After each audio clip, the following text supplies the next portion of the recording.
Sixers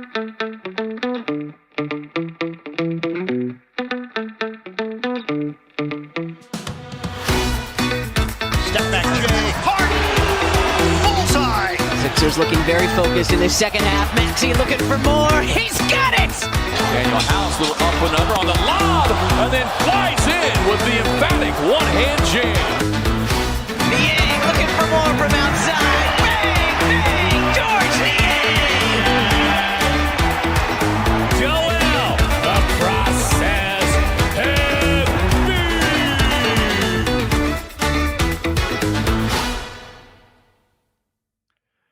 What's up, everyone? Welcome back to another episode of the Pick Swap Podcast. It's a foggy, hazy Wednesday evening here in the Northeast. It's me and Sean as usual. Sean, how you doing, man?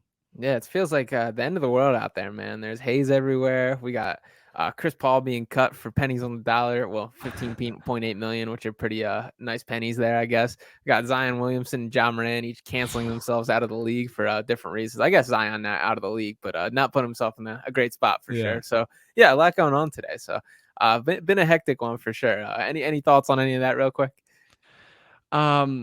Honestly, I mean, the Chris Paul stuff is crazy. Maybe we'll touch on it briefly once we get into this. The Zion stuff, that's his own personal issues, man. I'm not going to get into his business. And then worried about the ramifications for a job, but we'll definitely hear, I guess, about that in the coming weeks. Yeah, my bad. I put you on the spot there. No, but, you're good. Before we get fully into it, I do want to give a shout out to the app Outfit. So make sure to check that out. That's AUFIT. Check that out on the App Store, wherever you get them. Guys, if you're sitting there getting ready to go out on a Friday night, Saturday night, you know how it feels where you have your girl coming out trying on a million different outfits, asking, how do I look in this? Do you like this? Whatever. This is the spot that you got to send them, because all they got to do up there is upload those outfits. They got people to vote. It's a social networking app where you can get people to pick it out just like that. So it is the way to do it. Give it a download. Give it a try. It's super cool, super fun to play around with it and go on there. So make sure to check that out. Once again, that's Outfit, AUTFIT. So yeah, now we can talk some hoops. Love it, man. I'm gonna need to use that on my my golf fit on Friday morning. Maybe we'll see. But yeah, we got a couple things to cover here today. Sean and I are gonna go through how to fix the 76ers if that's even a possibility right now. We got a couple of different ideas going in here. We want to touch on the Shams report from earlier this week, although unsurprising and not too much flesh there to the report. But about James Harden being torn between Houston and Philadelphia. And I feel like there's a lot of different counter opinions here from different people. And, a lot of reports that are indicating similar things. But it's kind of seems a little bit weird right now. Sean, what are you taking away from the Shams report and everything else going on right now? Yeah, I think there's a good old-fashioned staring contest going on, and I don't think anybody is truly sure who is telling the truth and who is bluffing here. I think James Harden has presented himself like he has a blank check written by the Houston Rockets organization just about all year. I think the Sixers don't believe that's true. I think Daryl Morey is pushing the boundaries on that, and which he is right to do. For me, it has never fully clicked why this Rockets thing has made sense. Like, James Harden, I get like him wanting to go back there. I don't see the Rockets wanting him back there. Like, you are going to be stunning the growth of the young players. They're not in a spot where they can flip the switch into win now mode. And James Harden, while there's plenty that he brings, and you could kind of talk yourself into like him setting up guys, being more of a true point guard and assist man, he's a guy that needs the ball in his hand 24/7 to be effective. So the guys like Jalen Green or Kevin Porter Jr. or whoever they're going to bring in, whether it is with that 3 pick this year, or not 3 pick, I'm sorry, wherever the Rockets are drafted, that 4? top pick, I think 4, yeah. So, but whoever I think one of the Thompson twins is probably who they walk away with.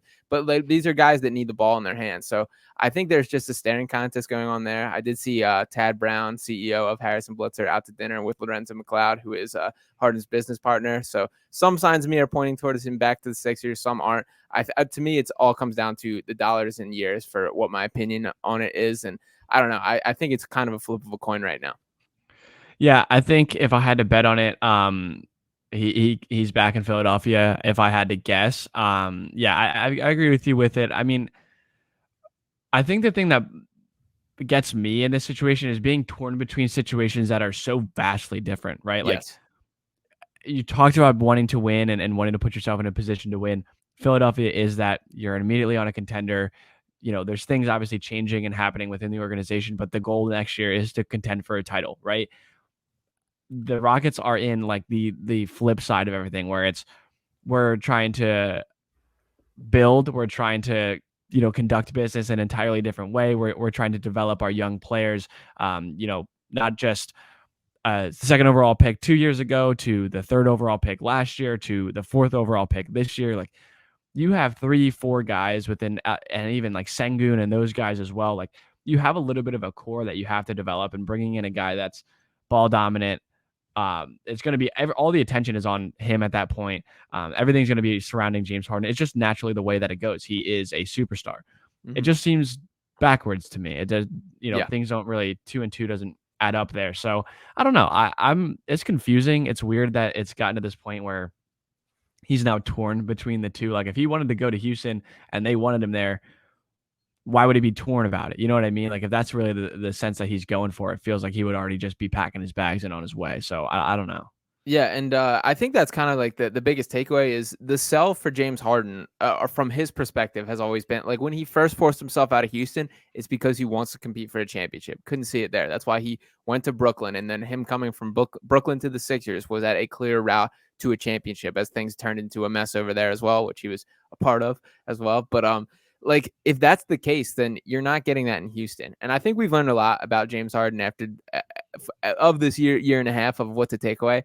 I don't think he's a guy who's kept up at night by, I don't have a ring on my finger. I don't think it bothers him to that extent. I think he can be content with, doing his thing in Houston, putting up an empty 20 and 10 and letting the young guys do most of the stuff. But I also, from Houston's perspective, there absolutely would be skipping a couple steps in the rebuild to make this happen. And to be honest, I think teams pay the price and get themselves caught in that middle ground when they do that. So I do think it would be a mistake from Houston's perspective.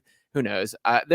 I'm surprised how much of a story this become and how drawn out it has become. I don't think we're truly going to know an answer until a decision is made. And honestly, it could be down to James Harden not truly knowing himself. And we're all doing this kind of trying to dig while he's doing the same thing inside his own head. So, yeah, I don't know. That's the biggest calling card for the Sixers. How their offseason shakes out from there is going to be drastically impacted by James Harden's decision, no doubt about it. So I think we're in a little bit of limbo until that I guess, that falls and the decision is made. But yeah, I don't know. It's been much more of a strange situation than I've expected. I'll say that.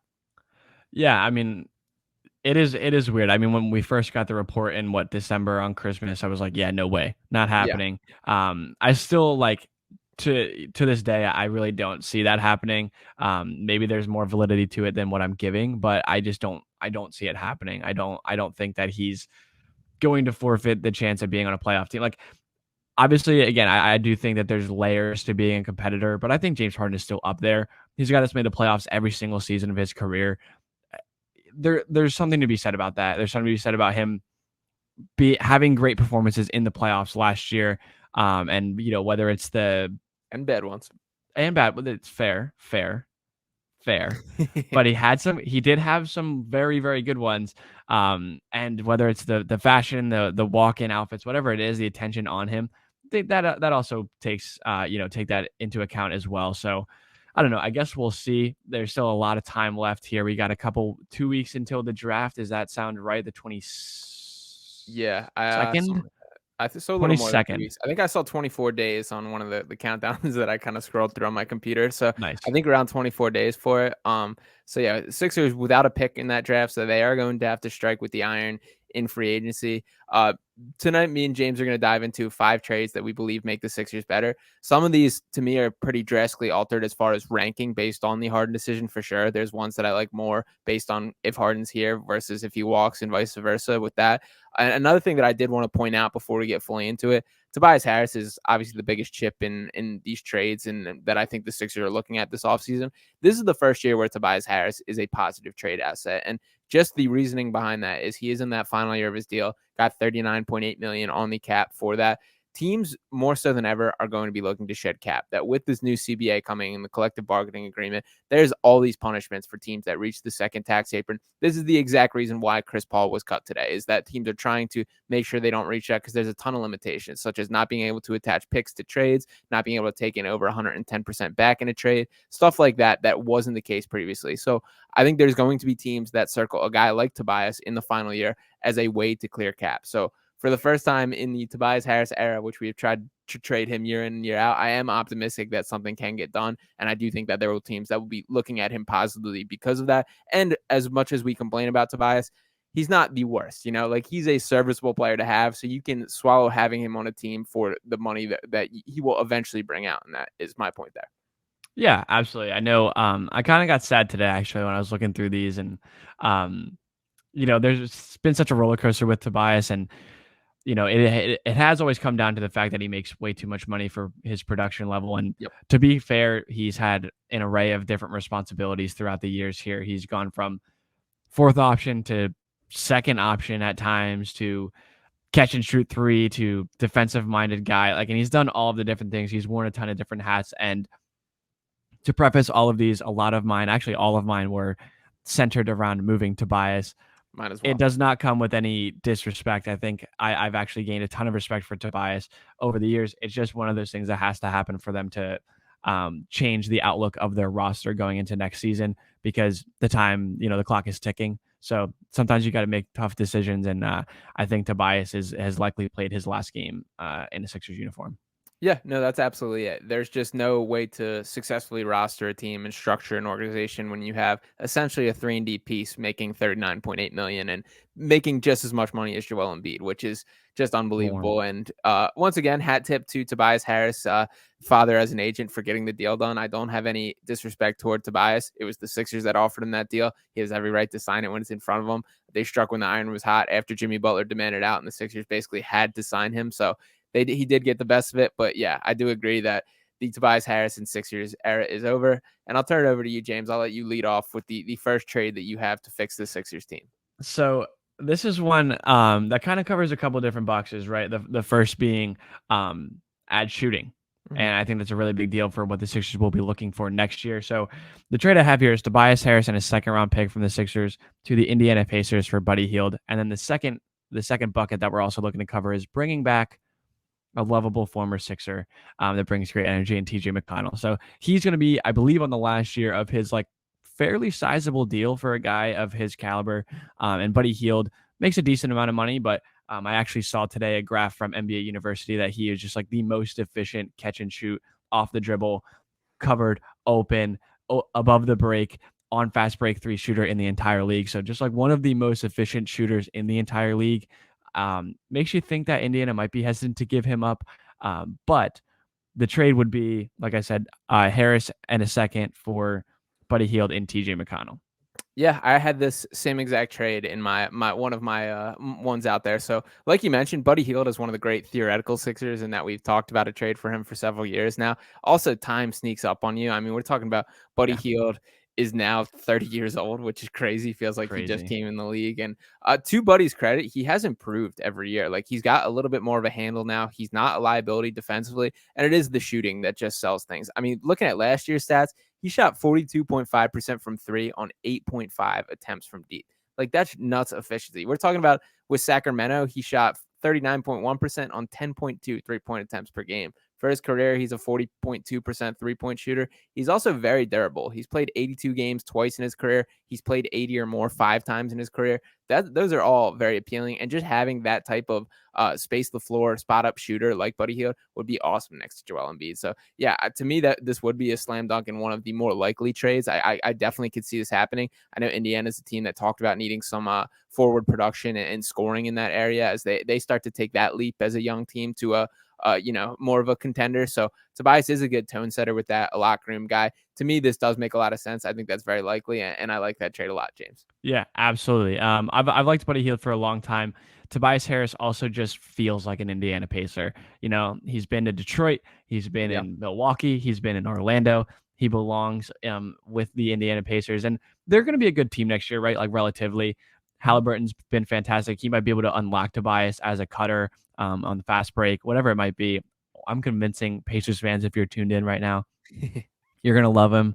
He's going to be great for you. But yeah, I think that it covers a lot of the Sixers' current holes. And you also get a backup point guard in the meantime who has a great relationship with Joel and would absolutely, push the envelope in that sense as well. Yeah, I like that a lot. I'm going to swing a little bit. Another one that I think makes a lot of sense is more of kind of a transferring of goods rather than, I guess, like a full make or break deal. But we're sending Tobias to Canada. We are trading Tobias Harris, Furkan Korkmaz, and a 2029 second rounder to the Toronto Raptors for Chris Boucher and Gary Trent Jr. Two guys that Nick Nurse obviously has experience with. Chris Boucher, very much a Nick Nurse guy. Boucher, by the way, a guy whose eye test and numbers don't match whatsoever. It feels like he shoots like 100% from three every time I watch him play, and he's pretty much like a little below league average 3-point shooter, but he is still that stretch big that the Sixers have never had. He's a splash of athleticism that would be very welcome alongside Embiid and in the rest of the lineup. And Gary Trent is just, to me, like the model of 3-and-D type player that the Sixers have missed out on. I think he's been awesome ever since the Duke days. I think he's a guy that is a winning type player that can add to that. So this isn't like a huge move the meter kind of trade, but these are pieces that I think improve the Sixers a great deal. Yeah, absolutely. I've been a big fan of Gary Trent over the years. He fits that same, like, obviously not to the volume of Buddy Hield, but in a way that if he's open, like you're in trouble. Even when he's not open, you can be in trouble at times. Chris Boucher would be interesting to see if that would mean Paul Reed walks, or whatever it might be, considering they are similar play style in some effect. Maybe you could play them both at the same time. I'm all for it. And maybe Nick Nurse is all for that as well. That seems like his type of guy. But yeah, it would be interesting. I think that, again, it makes sense for the Sixers on a couple of different fronts. Shooting wise, it definitely makes sense. Is this an assumption that Harden will be back, just in general? Yeah, this I would be more likely to do assuming Harden's back for sure.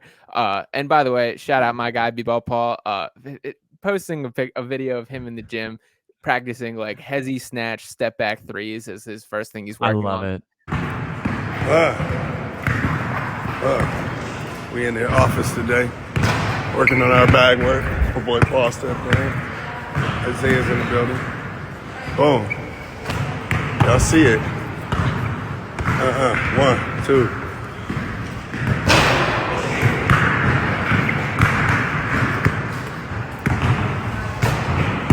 There ain't no editing. That boy's shooting like that. I love it too. And honestly, like, I know there's always people who get fired up. Same thing with Matisse when he would post like videos dribbling and stuff. Like, for Paul Reed specifically, I'll say, like, so much time has been spent like reeling him in to make sure he just does these simple things that give him a couple weeks in the offseason. Why just not? Let loose, try some crazy stuff. But it did bring a smile to my face to see that's exactly what he's working on in the gym right now. Yeah.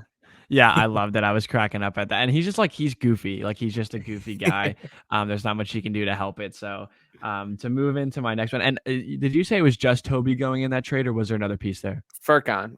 I also, by the way, have a little bit of, I want Furkan traded because I want Furkan to have a clean slate. I want him to have his opportunity. Now, Nick Nurse may give him a little more run than Doc Rivers. He might have just been on the Doc Rivers shit list and couldn't get off the bench because of that. Maybe he gets a little revival there. I do think Nurse will give him at least more of an opportunity, but I think there's a good part of Furkan Korkmaz who would like just a change of scenery, reset things, and it would make me happy to give him that.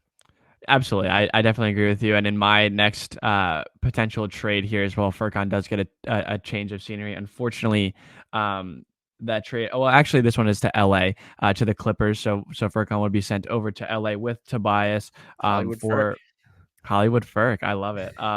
For Nicholas Batum and Marcus Morris. So I'll explain. Batum is a really effective defender, great catch and shoot guy.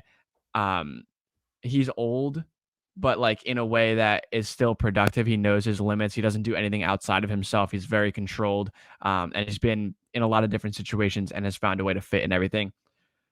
Marcus Morris is in the similar vein as PJ Tucker, I suppose. This is a energy and, toughness factor along with that. I don't know that Batum, these guys are probably on the lower end of effective players that we've talked about so far. This is kind of a dump Tobias, bring some guys in that fill some relative holes and move on. But it definitely seems like something that could happen if things start to kind of fall apart. Although LA is kind of like forward heavy in the guys that start for them. So I don't know if that's something that they would be interested in doing. Just an idea. What are your thoughts? Yeah, Morris got 1 year left on his deal. Batum with 2. Both guys that I think, as far as the fit wise, is slightly better. I do like Marcus Morris. I think he's still got some stuff to him. I think he's notably the better twin. I had a chance to watch both of them up close and personal at the Rump Classic last year. It's very clear that Marcus Morris is like the guy, and maybe some of it is from Nikola Jokic knocking Markieff Morris out and basically ruining his career, which doesn't get brought up enough. But anyway, Marcus Morris does have some scoring ability. He can create. I don't love this deal. This isn't one that I would be jumping for joy if it gets done, but it's one of those like I probably would still accept. And I do think I see the logic in it. I see the sense. I think Batum is a nice just floor spacing four. Like that's kind of what he's become. He's got a ridiculously quick release, which always impressed me. There's been some shots that it feels like he doesn't even catch that just go up. So yeah, I'll say I would. This is probably on my lower tier of trades that I would do, but I see the logic in it and don't hate it. Yeah, that's kind of the thought process there is like if you end up in this situation where you can only, the market on Tobias is fairly low, and you can kind of move things around, and this is where you end up. It's not a bad situation to be in. I think Batum specifically helps you a lot in some senses. He's a bigger, good defender, and like you said, floor spacer, a guy that like when you saw how Tucker struggled at times in the playoffs as a floor spacer when they would just leave him open, you absolutely can't do that with Batum. So kind of that flip side there, but go ahead for your next one. All right, I'm gonna go a little swing for the fences here, and this trade is done in a world where James Harden walks. This is where James Harden heads to Houston, and Sixers are scrambling to figure out a plan. I'm trading Tobias Harris, Jaden Springer, and a 2029 second-round pick to the Golden State Warriors for Jordan Poole and Gary Payton. Jordan Poole on a 4-year deal, making $28.7 million per year. It looks like that's a deal that they're kind of being a little regretful of. And the Golden State Warriors, more than any other team in the NBA, will be in search of that cap relief. We saw their GM step down. They are paying over $200 million in luxury tax, more than any other team in the NBA. It's unbelievable, like how much their bill is raking up. And as I mentioned, with the CBA, the second apron, everything that comes along, that is going to be a problem starting next year. So I do think that they're going to start looking for ways to get off this. Jordan Poole is some long-term money for some short-term money. They're at for the first time in a while at a bit of a crossroads for a franchise. So some of this is dictated on what they decide to do. But from the Sixers perspective, I think Jordan Poole is a buy low guy. He's got some juice to him. I think a Maxey and Poole backcourt would be fun to watch for stretches of time. I think there's two guys that you can rotate that can be the primary creator as kind of a score first guy. And I think Poole, another thing that is a huge point to me, I think he might be a guy who is better in a more traditional offense. I went back and watched some of his Michigan tape. He can still make pick and roll reads. He can come off. Like the Warriors are more of a unique skill set that it requires than just about any team as far as the off ball movement, the cutting, the things that they demand that it just looks a little different. And you can clearly tell from watching him. I think Jordan Poole might be a guy who would benefit for some more structure, some more just clean opportunities in regular basketball style of play. And he can get that in Philadelphia. Yeah, that's an interesting one. I'm not a huge Jordan Poole fan necessarily. I think, this was a year where I think the lows were too low. I don't think that he's that bad of a player that he looked at times. But I think the playoffs do pose like a significant issue for him. Defensively, I get nervous about a Maxey Poole backcourt. Lot of holes there. But yeah, I mean, he definitely add a lot more offensive firepower, would be able to space the floor as a catch and shoot guy, but also a self-creation. I've seen a lot of different mock trades with the Warriors just in general because of the factors that you mentioned with the money that they're going to be tied up in. But like, you wonder what will happen with Draymond Green as he's a free agent. Is he restricted? He's got a player option. So Okay. He could opt back in for one last dance if he wants to do that. He could also just hit the free agent market. So yeah, it'll be interesting to see what he does. I felt like for a good period of time that he was going to opt out and look for another contract somewhere else, or with the Warriors. Although they're going to struggle to do that considering the money that they've already wrapped up in Curry, Poole, and Klay Thompson. I've seen some Klay Thompson mocks out there as well, which would be interesting. I don't see them doing that, but Poole is a guy I could see them moving off of. It would be interesting to see if he would accept a 6-man role type of deal if they were able to move some other pieces around, but it's an interesting one, that's for sure. Yeah, and my last things I just want to hit on with that is it looks like a bad signing right now, like as far as the contract. That could very well age into a very like frugal deal and something that he's outplaying his value. And I also just get the vibe watching him in Golden State. Like he very much feels like the little brother out there that's like trying to prove himself. I think if he's a guy, and it's also not helpful to be just knocked out cold by your teammate to start off the year. Like that still blows my mind that happened and it still gets brought up. Like, that's a vibe killer. And there definitely just wasn't the healthiest work environment between him and Draymond, no matter how anybody wants to sugarcoat it. So I think he could benefit from a fresh start. And even as much of a down year as it was for Jordan Poole, he still was a 20-point per game scorer, still showed flashes. His efficiency needs work. There's things that he needs to get better at, absolutely. But to me, like, the only reason that you're kind of could have the opportunity as it is because he had those lows, and he might not have them again. So to me, it's worth the risk. Yeah. It's an interesting one. It would make for a lot of different, I don't want to say issues, but the ups of the Sixers would change and the downs would change so significantly in a move like that. I have a little bit more vanilla flavored trade here. Straight 1-for-1. Tobias returns to Detroit in exchange for Bojan Bogdanovic, who we've seen a lot of, mock trades out there with him. It seemed like he was going to get moved last year. He didn't. With Bogdanovic, this kind of seems like kind of another last resort situation where, you're not getting too much out of it. I don't know what his contract looks like, or if you had that up at all. Yeah, I'm pulling that up right now. This is about as vanilla of a trade as you can get. I'll let you talk real quick. Give some more reason why I pull this up. Yeah. So it's not going to be great. You're not really. It just seems like he would accept a more certain role in the 3-point shooter category. He's definitely more effective in that sense, just as a shooter. He's more comfortable in that role. Although doesn't jump out of the page at you as a defender. Isn't really one of those guys that's going to be locking down one of the best players, but he absolutely holds his own. He was a part of a really good Jazz defense that was, obviously they were funneling to Rudy Gobert, but you're essentially doing the same thing at times with Joel, where he's just the low man and you're funneling your defender or your offensive player to him. So he could be effective in a lot of different ways. He's like a more capable George Niang in a lot of ways in my eyes. So if he's a guy that, it does take the athletic factor even down farther with like a starting unit with him and PJ Tucker in it. Your forwards not being able to dunk is a problem, but the shooting is absolutely there. Floor spacing is there, and could be a guy that can mix in through a lot of different lineups. Yeah, I think you're underselling the defense a little bit. I actually think he's a pretty good defender. He's very headsy player, very smart player. He was also a 21.6 point per game scorer this year on a not good Detroit team, which should be Wade, but career 39.4% 3-point shooter, shot 41.1% this year on 6.0 attempts. As far as contract wise, it's also a little intriguing now looking at it. He's on the books for $20 million next year, and then he has a partially guaranteed deal for the following year. It is on the books for $19 million. There's only $2 million of that guaranteed, so you kind of can truly look at we can eat $2 million if we don't like how this goes or bring it. So yeah, it's about as vanilla as you can get with these deals. He's 34 years old, so a little older too. His best year is probably in the rear view, but the Sixers would be asking for him as a complimentary piece. He's been on some successful teams. I wouldn't say he brings like a championship pedigree by any means. He's been on some bad teams as well, so there's plenty of that. But I don't fully hate it. This to me is probably closer to a last resort kind of option, just because it is such like a, I don't know, just shifting problems around. And I still see some value in, if the Sixers can't find anything, just eating Tobias's contract, have another year of him and like just see it through, I guess. But so I don't know. I'm not fully convinced by this, but I don't hate it either.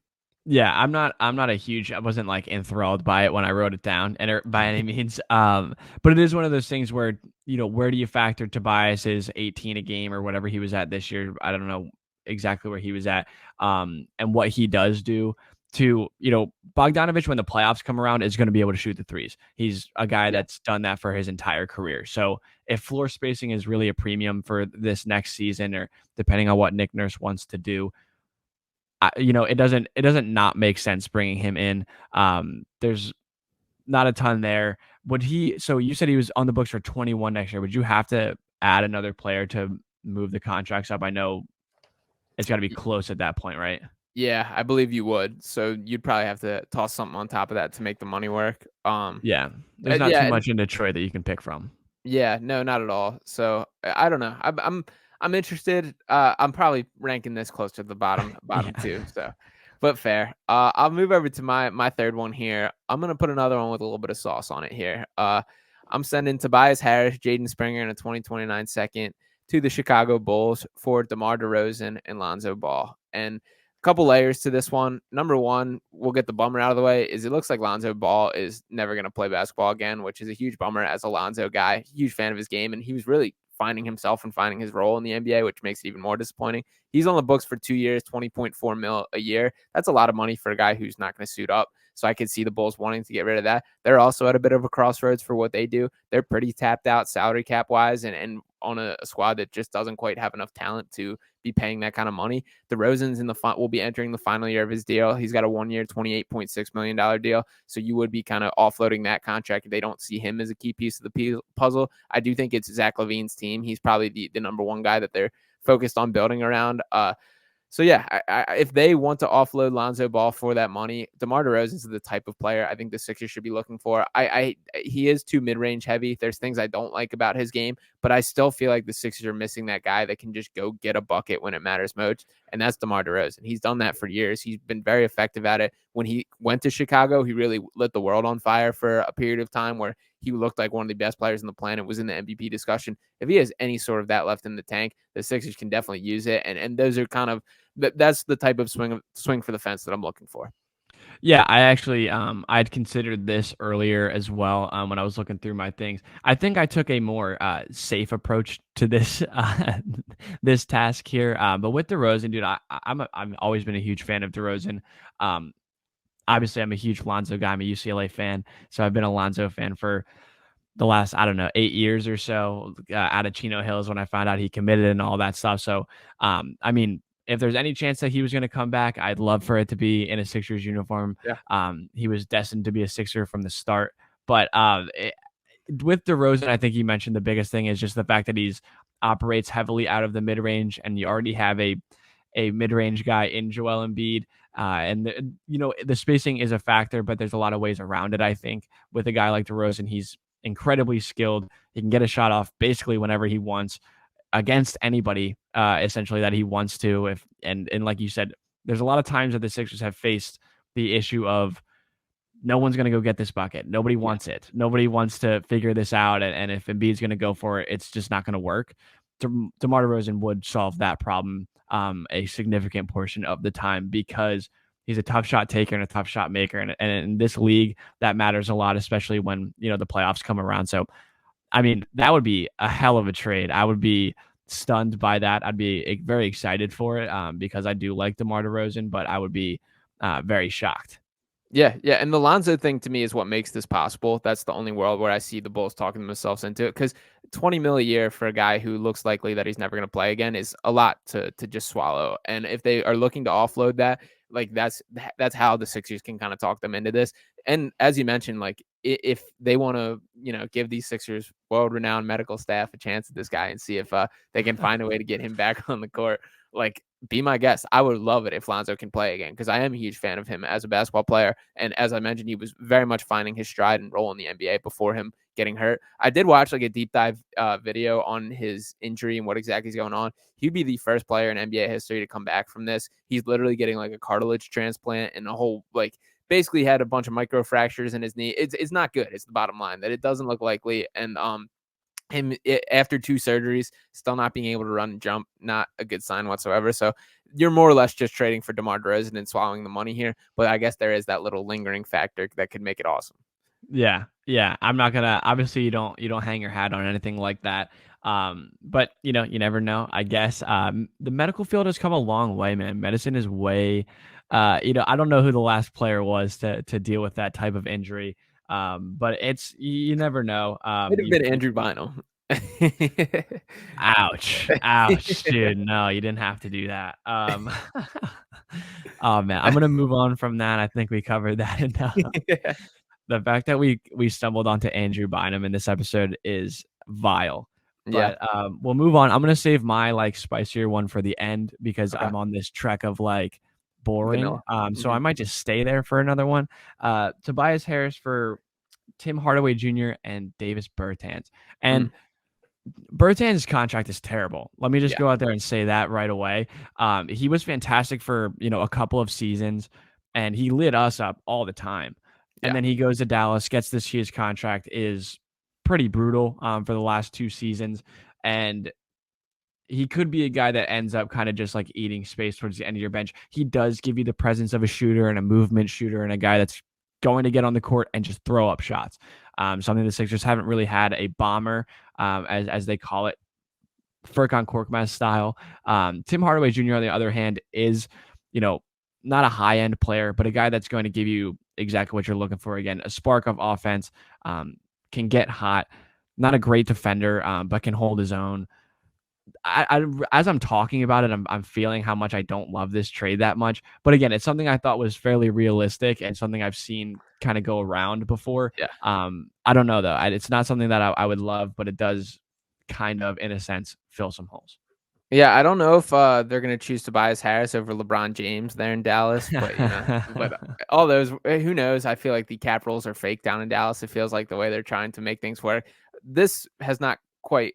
Correct me if I'm wrong, real quick, before I react to this trade. But Kyrie Irving currently not signed by the Dallas Mavericks. LeBron James, free agent. LeBron James currently signed by the Lakers, but Kyrie Irving is recruiting LeBron James to a team that he's not currently on. So I don't know. That hasn't quite connected with me, but yeah, a lot of moving parts in Dallas. And I guess for this trade specifically, what happened to Davis Bertans, man? Like there was a period of time when he was a killer. He was a cold-blooded shooter. He was moving around screens, letting them rip. He's big. He's like 6'10". I'm looking at his contract. It's not as intimidating as it once was for sure. Now that it's getting closer to expiring, he did sign a 5-year, $80 million deal back when he first signed it, which is a lot. 17 mil he'll be due this year. He's a player option for 16 million next year. I would probably think that he accepts that. Yeah. But yeah, career 39.8% 3-point shooter on 4.7 attempts per game. He's really seen his minutes go down. Like if you flash back to his best days with the Wizards when he was truly killing the Sixers, he was averaging 29 minutes a game, 25 minutes per game. Last year he was down to 10.9 minutes per game and only suited up for 45 total games. So he really has fallen off. He's very much like a shooter in the regard that when he has it going, he's great and he's very useful, but he really can't do much else out there. Tim Hardaway Jr. does have a little more juice to him and can do other things. I like him as a shot creator. He's also a guy that can get hot, can carry a team for a stretch of time. Very appealing to me, something I like. I think he would benefit from having the ball in his hands more than he does in Dallas next to Luka Doncic. This is, I guess, James Harden dependent as well.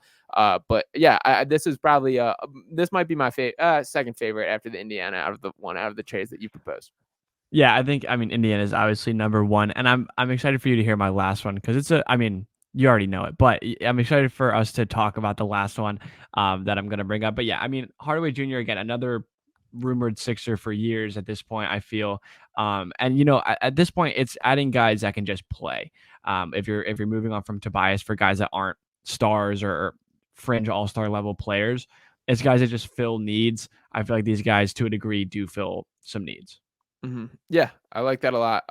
Yeah, I could see this happening. I do think Dallas is going to be very active one way or another. If Sixers can come out on top and catch some stuff from that, more power to them. So yeah, I don't hate that at all, and I think that's a fairly likely opportunity there too. I'll slide to my number 4. I'll still swing a little bit for the fences here in a different way. I'm sending Tobias back to the Orlando Magic along with Jaden Springer in exchange for Gary Harris and Jonathan Isaac. I talked about this with you a little bit at the trade deadline last year. Jonathan Isaac's an interesting one. We know he's been hurt forever. He still looked good when he returned last year. He's got some like medical concerns and off-court concerns for sure. But once again, like you kind of have to have something as a reason that you can get these guys. That's the only reason that like good players don't just become available. You kind of got to take a little risk here. Isaac's still young. I still believe in his game. And as I mentioned, he looked good last year. He's the type of versatile wing that the Sixers just haven't had. He's 6'11". He can move on the perimeter, still 25 years old. And in the brief 11 games that he did play with the Magic, really saw no time, 11.3 minutes per game, averaged 5 points, 4 rebounds, blocked or 1.3 steals per game. I mean, these numbers are too small to read too much into, but it did look like he was starting to put the pieces together before he suffered those injuries. Missed 2 full seasons in 2020-21 and 21-22. So the back-to-back ACL injuries is not good. That does suck. But I think to me, this is like a low risk, high reward in the regard that I think there's still a use for Jonathan Isaac, even if he isn't the best version of himself. I think Gary Harris is a fine 3-and-D style player, guy that is a good shooter, has a good NBA reputation, has been around the bit, and you're not risking too much just giving up Tobias and Springer. Yeah, I definitely like Gary Harris. He's a guy that's probably coming off your bench. majority of the time. Jonathan Isaac, I can't lie to you, I don't like very much. Regardless of the stuff that's transpired off the court, other things, the injuries there. I know I just talked about how much I do like Lonzo, so I am contradicting myself a little bit. But Isaac, and can you tell me what his like shooting numbers were? Because from in my head, he's not a very good shooter. Doesn't Yeah, space the floor that well. so 6 for 15 on 3-point attempts this year. In general, he's a 33.3% 3-point shooter in his career. He did have legitimate attempts in 2018-19 and 2019-20. Shot 34% and 32.3% over those years. He also he had a little bit of like a mid-range turnaround that he added somewhere in his coming Yeah. back from injuries that I saw in those 11 games that impressed me. I was very much a Jonathan Isaac guy coming out of Florida State. He definitely has had a rocky path to this point, but I still do believe in the talents there. And like I said, a low risk, high reward kind of thing. Yeah, absolutely. And I do wonder, like with the Sixers, like how much they're willing to, like, it's a sunk cost with Tobias. I know you kind of mentioned it earlier with like, this is kind of the lane that you're getting to, and like how much do you like Springer Yeah. Who for I do next year? like. Because I think I really like Springer, and this is a conversation we can have later on because I'd love to kind of dive into him as a going into next year, what he might bring. But I don't know. I mean, Isaac, in a way, in the way that he plays defense when he's healthy, is an incredible asset in that way, and a guy that was really, I don't know, defensive player of the year conversation, Yeah. but a guy that was up there in wing defenders, one of the top 3, 4, 5 wing defenders in the entire league. So that absolutely is something that plays into that when you're considering what Tobias doesn't do, or what we saw happen in the playoffs. While he was a good defender, Isaac at his best is a couple tiers above him. Yeah, and I think that's kind of how I look at it too, is even if Jonathan Isaac's exactly who he is, he doesn't get better, he's still a playable player. He's still a rotation piece, a guy that can defend high-level players, which the Sixers are pretty light on guys that can do that right now. So, yeah, I think his defense for sure is legit, even with the injuries, even with everything. It is a huge question mark, but to me, that there's enough of a sure thing there that it's worth the gamble for me. So maybe I'm still a little biased from the Jonathan Isaac that I liked several years ago versus what he is now, but they gotta make something happen. This is you gotta swing for the fences a little. Yeah, absolutely. And then for my last one here, maybe my largest move, I guess I would say. So this is going to be with the Wizards. It'll be Harris, Korkmaz, and a second, and sign and trade for Kyle Kuzma. And I actually, so like during the year, I think I like kind of joked about a Kyle Kuzma trade along the way, but I actually think that he'd be like very solid here. A guy that's grown into his own as a scorer, can hold his own on the defensive end, has really figured out how to space the floor, especially in the corners.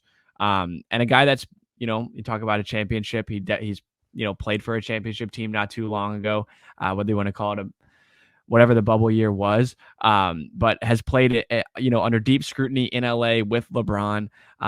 Was able to really be a factor in that championship team. He was playing a lot. I don't know the exact minutes, but a guy that is scoring.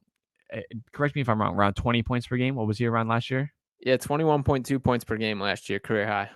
So, yeah, I mean, obviously, again, with the Wizards, he was one of the top options aside Bradley Beal for the games that Bradley Beal played.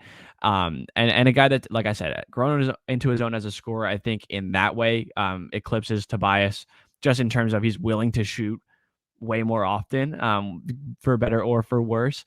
But I've actually grown to like Kyle Kuzma a lot. And this would be a ceiling raiser for them. Maybe it would drop the floor slightly just because I think Kuzma can find himself being bad at times. But I think his best and the fit with the Sixers raises their ceiling significantly more than what Tobias's ceiling would raise it. Yeah, Kyle Kuzma's grown on me a ton as well. I initially was very much a Kyle Kuzma hater. I was not a fan of his game, everything that he brought, the personality, especially back in the Lakers days. But he has grown into a legitimate, serviceable, and very effective NBA player. The biggest thing that jumps out to me about Kuzma is he's a very good rebounder, and that's something that is near the top of my wish list for what the Sixers must attack, is getting a guy like that next to Joel Embiid. This year, he averaged 7.2 rebounds per game. That's a little down from the year prior, which was 8.5.